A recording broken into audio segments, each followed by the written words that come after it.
गुप्त नवरात्रों की कथाएं।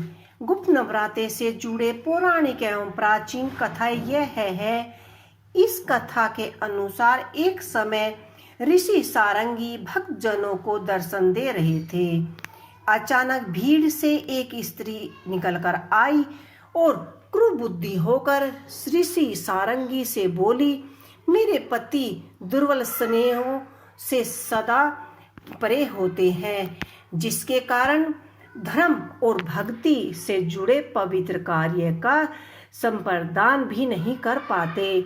यहाँ तक कि ऋषियों को अब उनके हिस्से का अन्न भी सम्मानित नहीं कर पाते। और मेरे पति मांसाहारी हैं, जुआरी हैं, लेकिन मैं माँ की दुर्गा की सेवा करना चाहती हूँ। उनकी भक्ति साधना से अपने और अपने परिवार के जीवन को सफल बनाना चाहती हूँ। ऋषि सारंगी महिला की भक्ति भाव से बहुत प्रभावित हुए और ऋषि ने उस स्त्री को आदर पूर्वक उपाय बताते हुए कहा कि वास्तविक और शारदीय नवरात्रे से तो आम जनमास परिचित हैं, लेकिन इसके अतिरिक्त 2 नवरात्रे और भी आते हैं, जिन्हें हम गुप्त नवरात्रे कहते हैं।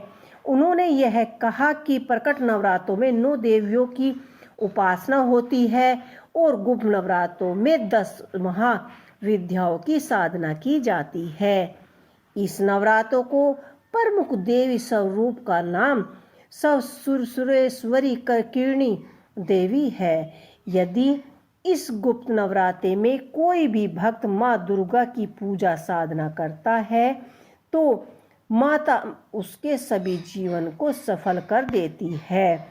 ऋषि सारंगी ने आगे कहा कि लोभ, काम, कमी, वासना, मांसाहारी अब पूजा पाठ न कर सकने वाले भी यदि गुप्त नवरात्रे माता की पूजा करता है तो उसके जीवन में कुछ भी करने की आवश्यकता नहीं होती।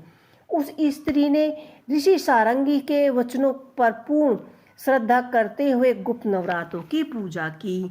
माँ उसी पर प्रसन्न हुई और उसी स्त्री के जीवन में परिवर्तन आने लगा।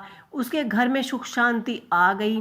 पति की जो गलत रास्ते पर चले गए थे वह सही मार्ग पर आ गए। इस तरह से गुप्त नवरात्रों की माता की आराधना करने से उनका सभी जीवन संपूर्ण हो उठता है। तो सभी को गुप्त नवरात्रों के यह 10 दिन अवश्य ही नवरात्रों में पूजा करनी चाहिए। जय माता की।